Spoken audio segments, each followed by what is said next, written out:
You wake to the sound of grinding stone against stone, the rhythmic scraping echoing through limestone corridors that have swallowed human voices for over 3,000 years.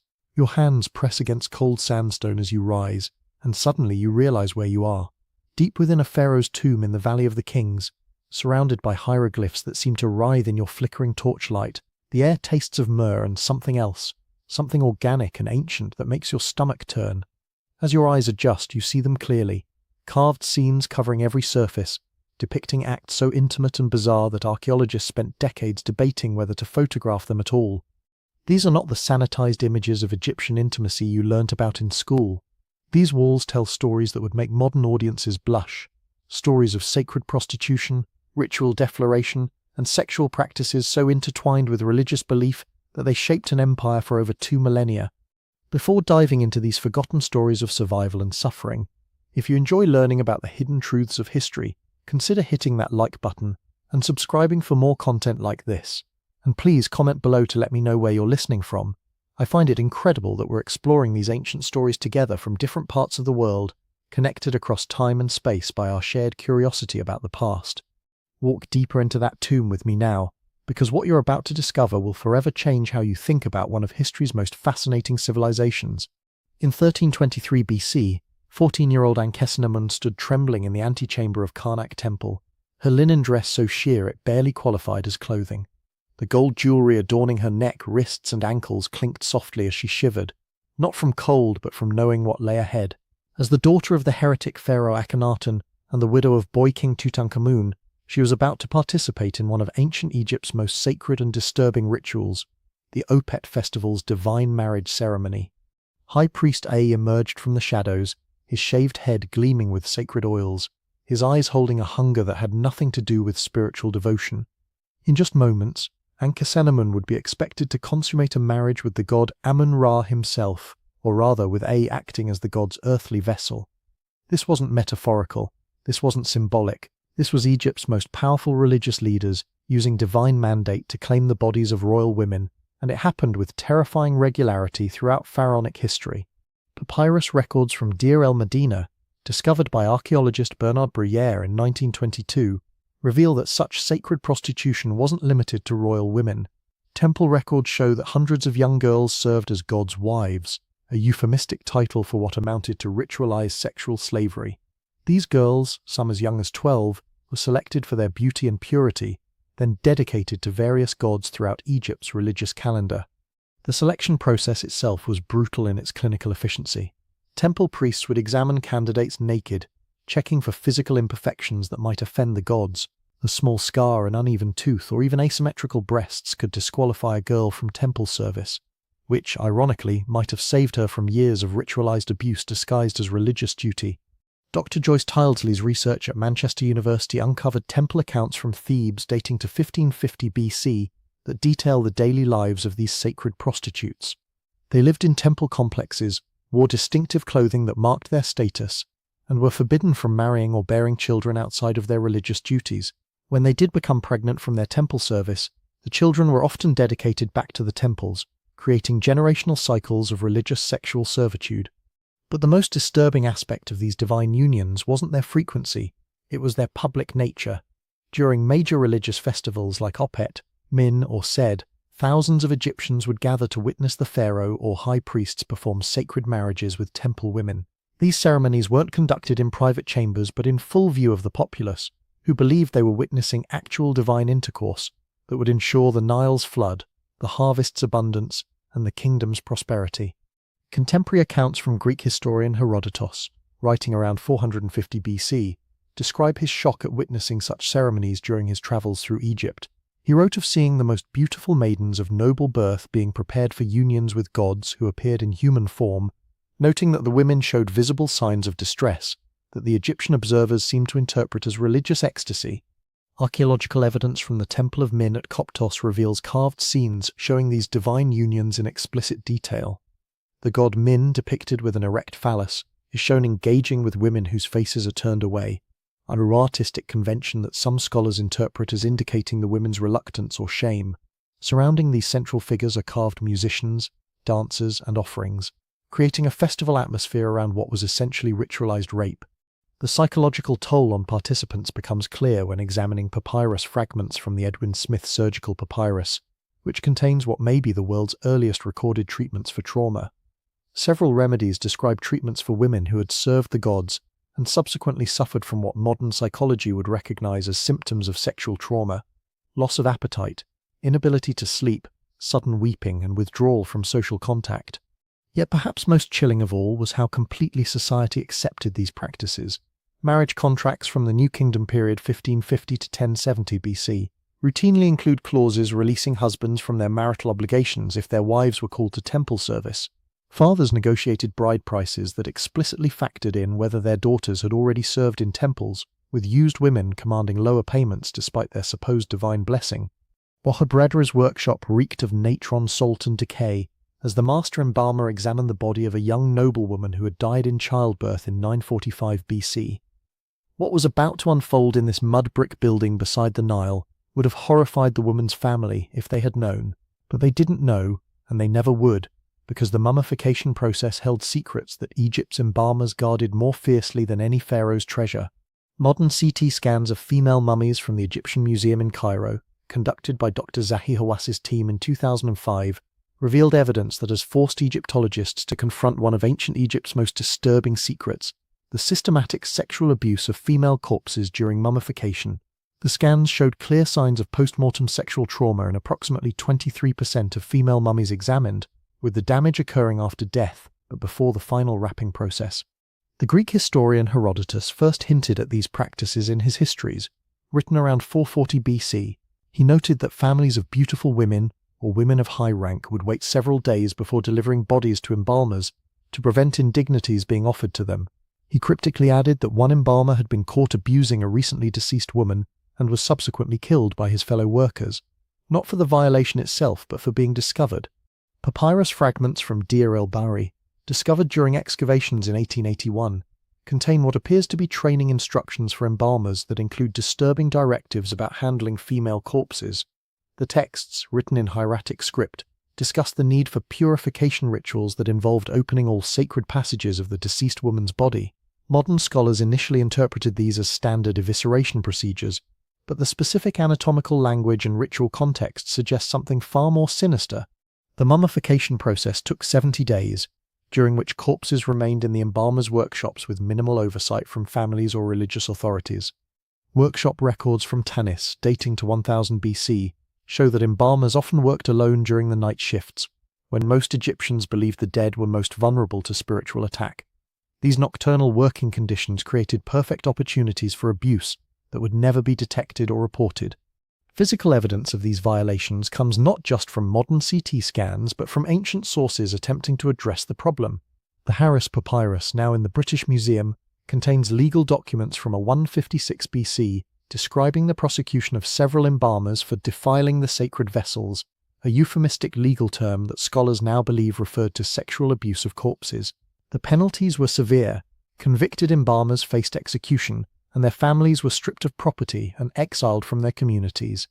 But the most disturbing aspect of these practices was their ritualistic nature. Evidence suggests that some embalmers believed sexual contact with the deceased transferred the woman's life force to the abuser, granting enhanced virility or longer life. Amulets found in embalming workshops often depicted sexual acts with mummified figures, and several papyri contained spells meant to be recited during such violations, treating necrophilia as a form of magical practice rather than simple abuse. The famous mummy of Queen Nefertiti's daughter Mekhetutun, who died around 1330 BC at age 13, shows clear signs of post-mortem violation when examined with modern forensic techniques. Her mummy wrappings, originally thought to have been damaged by tomb robbers, actually show patterns of deliberate unwrapping and rewrapping in the pelvic area. Resin residue between the wrapping layers indicates the body was accessed multiple times during the mummification process, far beyond what any legitimate preservation technique would require. Contemporary accounts from Coptic Christian texts written centuries later describe the horror with which early Christians viewed Egyptian mummification practices. Bishop Theophilus of Alexandria, writing in 385 AD, specifically condemned the defilement of female corpses by those who claimed to serve the gods of death. His writings suggest that these practices continued well into the Roman period, becoming so notorious that Christian families refused Egyptian mummification services entirely. The psychological impact on embalmers themselves becomes evident when examining suicide rates among workers in mummification complexes. Records from Memphis show that embalmers died by suicide at rates far exceeding other professions, often by drowning themselves in the Nile, a method that Egyptians believed prevented the soul from reaching the afterlife. Some scholars suggest this represented guilt-driven self-punishment by men who had violated corpses but could not confess their crimes without facing execution. Perhaps most tragically, some evidence suggests that certain women were murdered specifically to provide fresh corpses for necrophilic practices. The mummy of a young woman discovered in the Saqqara necropolis shows signs of intentional poisoning with oleander, a plant that kills quickly but leaves the body intact and suitable for mummification. Her wrappings contain papyrus fragments with prayers asking forgiveness from Osiris, suggesting her embalmers knew she had been murdered specifically for their use. Princess Sitamun pressed her forehead against the cool limestone wall of her chamber in Malkata Palace as she listened to her father's footsteps approaching in 1358 BC. At 23 years old, she had already borne her father, Pharaoh Amenhotep III, at least one child, a daughter who now played in the palace gardens, unaware that her grandfather was also her father. Tonight, like so many nights before, Sitamun would fulfill her duty as both daughter and wife, perpetuating a cycle of incest that had defined Egyptian royalty for over a millennium. Royal incest in ancient Egypt wasn't an aberration or historical exaggeration. It was systematic, deliberate, and documented with clinical precision in official royal records. The Cairo Museum's collection of royal mummy DNA, analysed by geneticist Dr. Carsten Pusch in 2010, revealed that pharaonic family trees resembled biological disasters more than royal lineages. Tutankhamun himself was the product of a brother-sister union, and genetic analysis shows he suffered from multiple congenital disorders, including spina bifida, clubfoot, and temporal lobe epilepsy, all likely results of generational inbreeding. The practice began with Egypt's earliest dynasties around 3100 BC, but reached its most extreme expression during the 18th dynasty, 1550 to 1295 BC. Pharaoh Thutmose I married his sister Ahmose, their son Thutmose II married his half-sister Hatshepsut, and the pattern continued with obsessive regularity. Royal marriage contracts from this period, preserved on papyrus in the Metropolitan Museum, use specific legal language distinguishing between wives who were sisters of the body, full sisters, and sisters of the house, half-sisters, with different inheritance rights assigned to children from each category.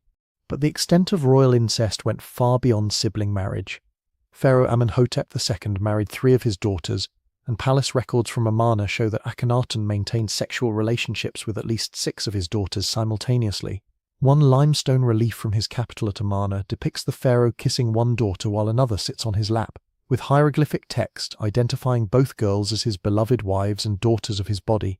The psychological toll on royal women becomes apparent when examining their abbreviated lifespans and frequent mysterious deaths.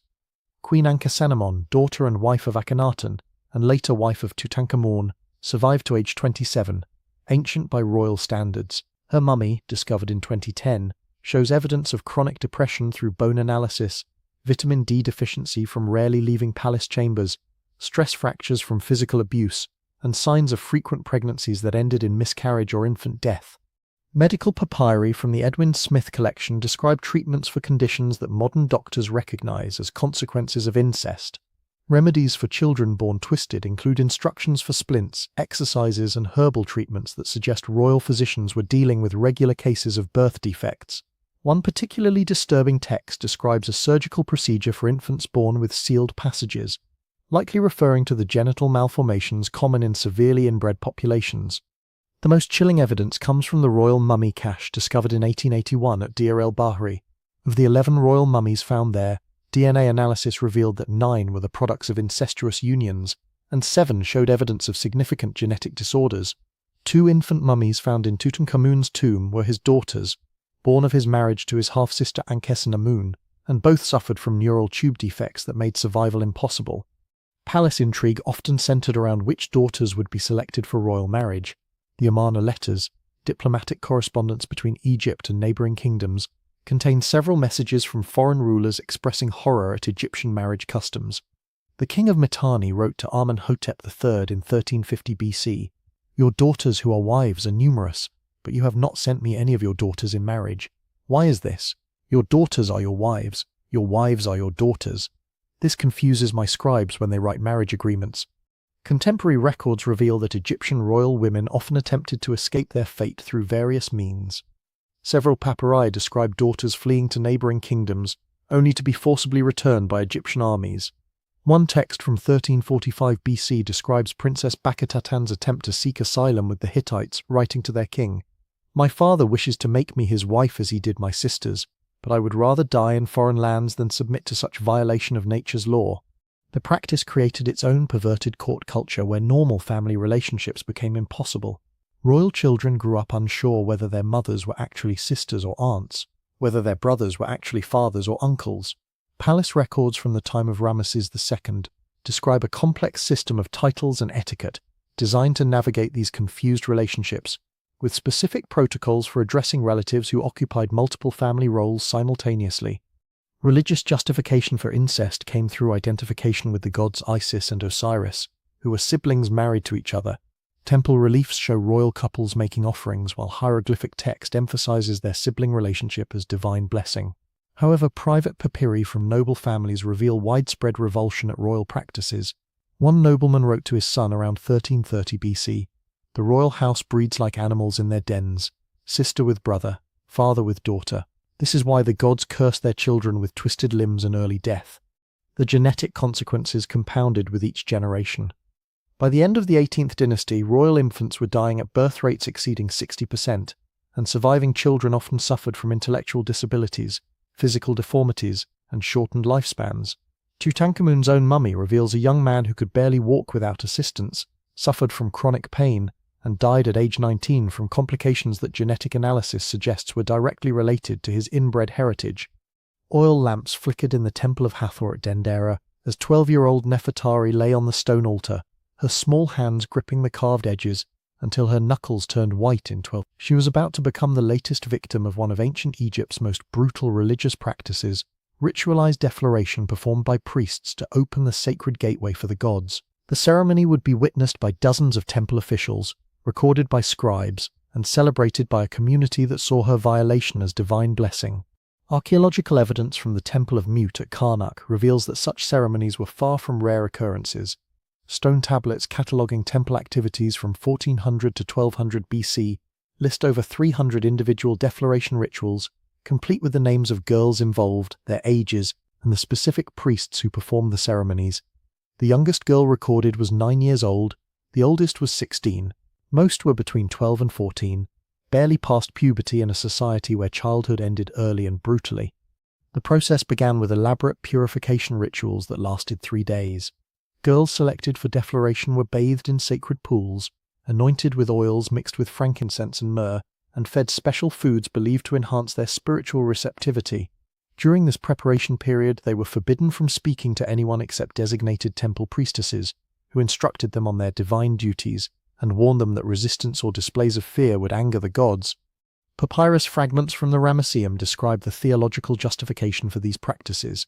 Egyptian priests believed that female virginity contained special spiritual power that could only be properly harvested through ritual defloration, performed by men who had undergone specific purification rites.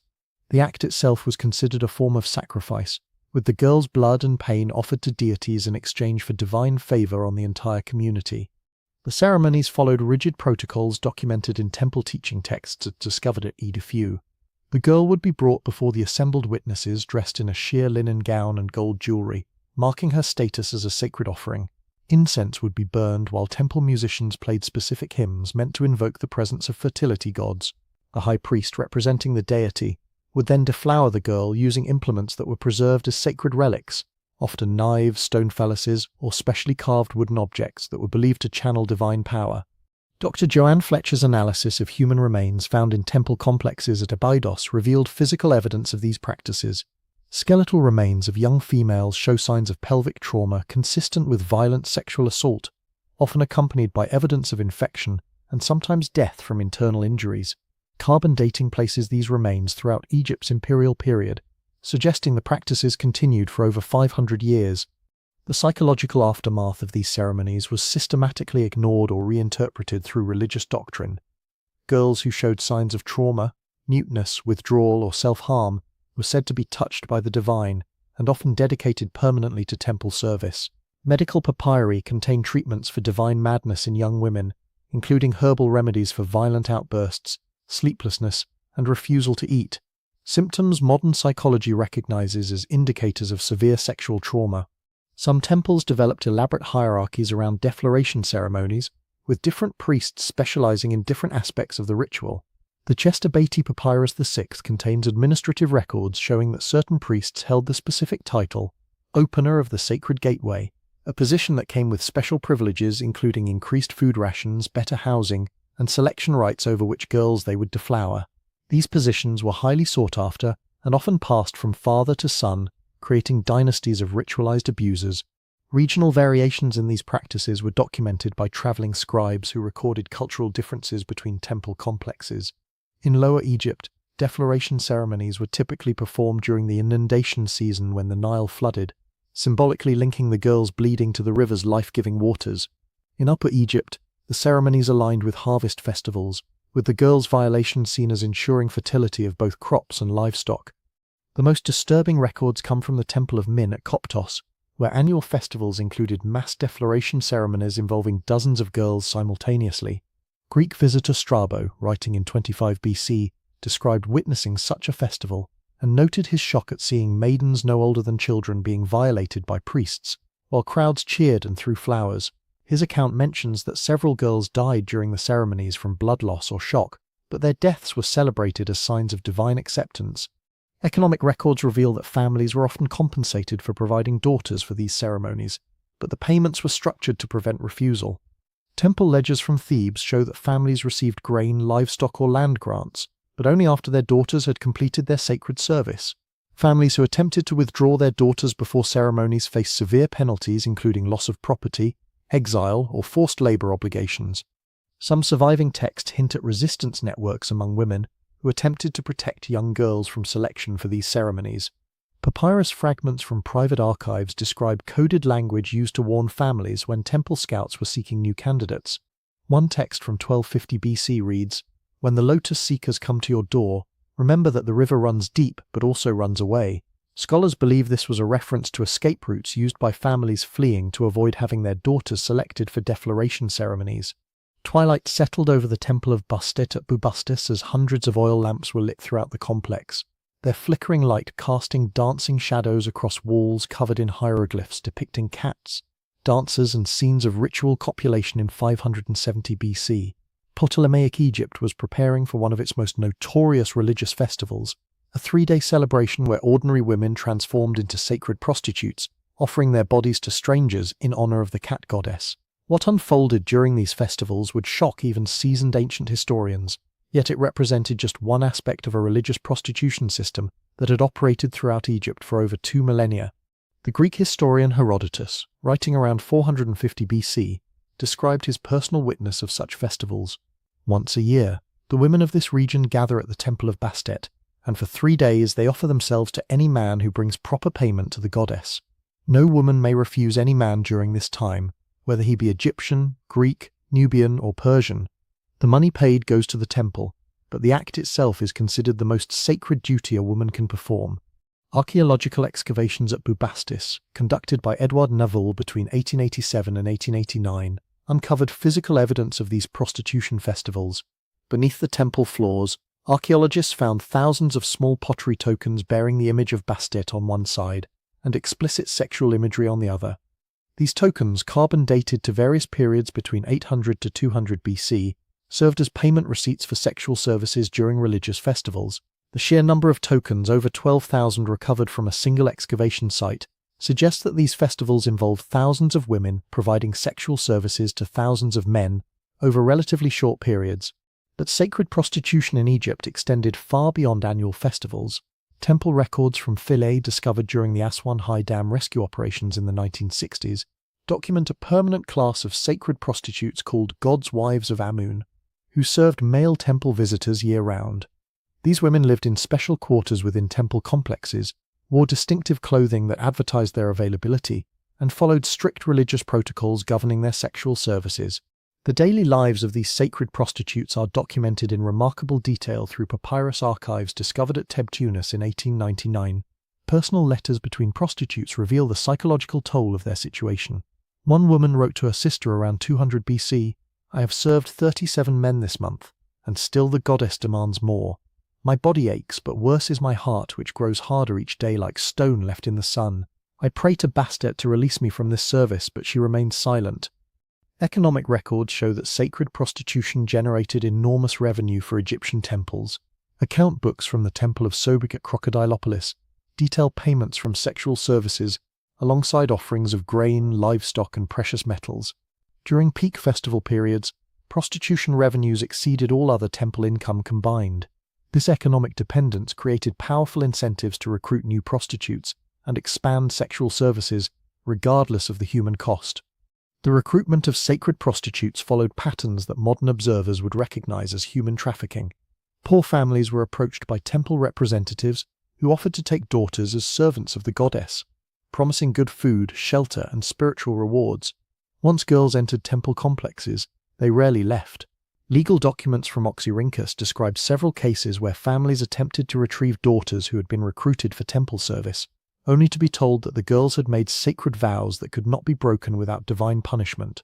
Medical papyri from the Kahun archive contain extensive information about treating diseases and injuries common among sacred prostitutes. Remedies for temple sickness, likely sexually transmitted infections, appear repeatedly, along with treatments for pregnancy prevention, abortion-inducing herbs, and healing salves for genital injuries. One particularly disturbing text describes surgical procedures for repairing severe internal damage caused by violent clients, suggesting that abuse was common and systematic. The age of girls entering sacred prostitution dropped significantly during periods of economic hardship. During famines or military conflicts, temple records show increases in divine dedications of girls as young as 10 or 11 years old. The Wilbur Papyrus, dating to 141 BC, contains a census of sacred prostitutes at various temples that lists dozens of girls under age 14, with several described as having not yet reached womanhood, but already serving male clients. Regional variations in sacred prostitution practices were documented by Greek and Roman visitors who traveled throughout Egypt. In Memphis, prostitutes served clients in underground chambers beneath the main temple complex, with elaborate ventilation systems and soundproofing that suggest the activities were deliberately hidden from public view. At Elephantine, prostitution took place in gardens surrounding the temple, with clients and prostitutes engaging in sex acts while other visitors prayed and made offerings nearby. The psychological control exercised over sacred prostitutes was reinforced through religious indoctrination that began in childhood. Girls were taught that sexual service to strangers was the highest form of worship, that their bodies were vessels for divine energy, and that resistance or unhappiness indicated spiritual failure. Confession texts found at various temple sites show prostitutes writing prayers, asking forgiveness for feelings of revulsion, fear, or desire to escape their duties. Some prostitutes attempted to document their experiences in ways that survived the centuries. Graffiti carved into temple walls at Edfu includes messages from women serving as sacred prostitutes, many expressing desperation or resignation. One inscription, dated to 156 BC, reads, "Isis knows the pain in my heart, but I cannot speak it aloud. May other daughters be spared this blessing." Another states simply, "I have forgotten my name, but the goddess remembers my body." The practice of sacred prostitution created complex legal and social problems that Egyptian courts struggled to address. Court records from Thebes describe cases where men contracted sexually transmitted diseases from sacred prostitutes and demanded compensation from temples. Other legal documents detail disputes over children born from sacred prostitution encounters, with questions about paternity, inheritance rights, and whether such children belonged to their mothers or to the temples where they were conceived. In 1279 BC, the embalmer's workshop beside the Valley of the Kings hummed with activity as User Hatmos prepared the mummy of a noblewoman named Merit Pitte for her eternal journey. But this preparation involved far more than the removal of organs and preservation of flesh. According to religious texts carved deep within royal tombs, Merit Pitte would need her sexual organs intact and functional for the afterlife, where she would be expected to provide sexual services to male spirits, gods, and potentially the pharaoh himself throughout eternity. The mummification process, therefore, included specific procedures to ensure that female corpses remained sexually viable for their posthumous duties. The pyramid texts, dating from 2400 BC and representing some of Egypt's oldest religious writings, contain explicit descriptions of sexual activities expected in the afterlife. Dead pharaohs are promised beautiful women who will serve them in all ways, while female spirits are described as existing primarily to provide sexual pleasure to male souls. The text known as Pyramid Text 690 states, "The king will possess the wives of the gods, and they will satisfy his desires as they satisfied the desires of their divine husbands when they lived." Archaeological evidence from tombs in the Valley of the Queens reveals that noble and royal women were buried with objects specifically designed for sexual use in the afterlife. Dr. Joanne Fletcher's excavations at QV55, believed to be the tomb of one of Ramesses II's daughters, uncovered a collection of phallic objects made from wood, ivory, and stone. These objects were wrapped in linen and placed between the mummy's legs, positioned to remain accessible to the deceased woman's spirit. Similar objects have been found in dozens of female tombs from the New Kingdom period. The mummification process for women included procedures not performed on male corpses, designed to preserve sexual functionality for the afterlife.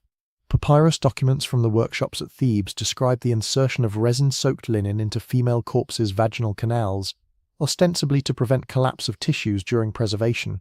However, the positioning and materials used suggest these insertions were meant to maintain the shape and accessibility of sexual organs, rather than simply preserve them. Tomb paintings from the burial chambers of high-ranking officials depict scenes of the deceased engaging in sexual acts with female servants who died with them. In the tomb of Vizier Rekhmire, Tetti 10-100, dated to 1450 BC, wall paintings show the deceased official copulating with women identified as his eternal servants, while other figures prepare food and entertainment. These images weren't decorative or symbolic, they were instruction manuals for activities expected to continue in the afterlife. The practice of sacrificing female servants to accompany male tomb owners into death was documented extensively during Egypt's early dynastic period, but continued in modified forms throughout pharaonic history. Skeletal remains from subsidiary tombs beside major burial sites show evidence of ritual strangulation, poisoning, or live burial of young women. The tomb of Pharaoh Dia at Abydos, dating to 3000 BC, contained the remains of 338 sacrificed servants, with forensic analysis showing that 127 were young women who showed no signs of natural death. Religious texts found in private tombs describe the eternal sexual duties expected of women in the afterlife. The Book of the Dead, specifically chapter 125, includes a section known as the Negative Confession, where souls must deny various sins before the gods. For women, this confession includes promises to serve the desires of righteous men and to open myself to those who have earned divine favor. These texts make clear that female souls were expected to provide sexual services, not as reward for their own virtue, but as punishment for their inherently sinful nature. Forensic examination of female mummies has revealed evidence of post-mortem sexual positioning designed to facilitate necrophilic activities. The mummy of Queen Hanutui, wife of High Priest Penjem I, shows signs that her legs were repositioned and held open during the wrapping process. Similar positioning appears in dozens of female mummies from the 21st dynasty, suggesting systematic preparation of female corpses for sexual access. The tomb of Pharaoh Seti I contains one of the most disturbing examples of afterlife sexual expectations. Hidden chambers behind the main burial hall, discovered only in 1960, contain explicit wall paintings showing the deceased pharaoh engaged in sexual acts with female deities, goddesses, and mortal women. The hieroglyphic texts accompanying these images describe the women as eternal concubines, who will satisfy the king's desires throughout eternity, without rest or complaint. Burial goods specifically designed for afterlife sexual activities appear regularly in both royal and noble tombs. The tomb of Yuya and Tuyu, parents of Queen Tyre, contained a collection of objects that archaeologists initially catalogued as religious implements, but which modern examination reveals to be sophisticated sex toys. These objects, carved from ebony and ivory with remarkable anatomical accuracy, were wrapped in the finest linen and placed in cedar boxes inscribed with prayers for their effectiveness in the afterlife. Medical papyri contain spells and procedures for ensuring that mummified women remain sexually attractive to male spirits. The Edwin Smith surgical papyrus includes instructions for preventing facial disfiguration during mummification specifically for female corpses, noting that ugliness repels the desires of gods and men, even in death.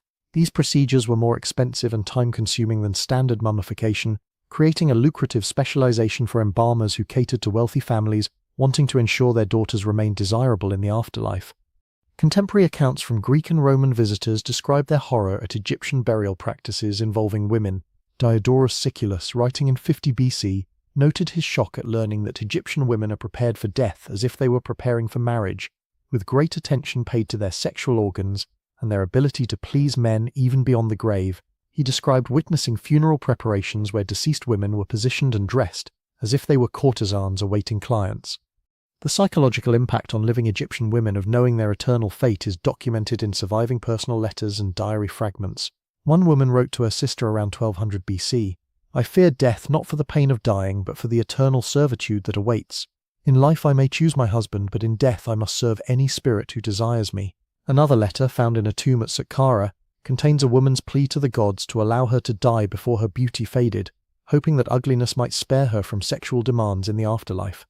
Contemporary accounts from Greek and Roman visitors describe their horror at Egyptian burial practices involving women. Diodorus Siculus, writing in 50 BC, noted his shock at learning that Egyptian women are prepared for death as if they were preparing for marriage, with great attention paid to their sexual organs and their ability to please men even beyond the grave. He described witnessing funeral preparations where deceased women were positioned and dressed as if they were courtesans awaiting clients. Sacred lakes beside temples reflected torchlight during the most debauched festivals, where thousands gathered to witness acts that would have been criminal in daylight but became sacred under the cover of religious ceremony. Aristocratic women, temple prostitutes, and captured foreign slaves mingled in scenes of ritualized sexual violence that participants believed would ensure divine favor. Children born from these encounters were raised as temple property, continuing cycles of abuse that lasted centuries. Yet perhaps most disturbing was how completely Egyptian society normalized these practices. Marriage contracts routinely included clauses releasing husbands from obligations if wives were called to serve gods sexually. Fathers calculated bride prices based on daughters' previous temple service. Medical texts treated trauma from ritual rape as divine madness, requiring gratitude rather than healing. When Rome finally conquered Egypt in 30 BC, one of the first acts of Octavian was to ban temple prostitution and ritual defloration ceremonies. Christian missionaries arriving centuries later found temples abandoned, their walls still bearing explicit carvings that local Egyptians had grown too ashamed to explain to their children. Walk back through those tomb corridors now, past hieroglyphs whose meanings we're only beginning to understand. Each symbol tells a story of a civilization that saw beauty in brutality, found divinity in degradation, and convinced itself that the suffering of the innocent was the price of the gods' favor. Ancient Egypt's intimate practices reveal humanity's capacity to sanctify the unspeakable, a reminder that throughout history the most monstrous acts have often worn the mask of the sacred. Step back into daylight, but remember what lurks in those shadows. Remember the voices that echo still through limestone corridors, calling out warnings across millennia. Remember that behind every glorious civilization lie secrets written in blood and tears, preserved forever in stone.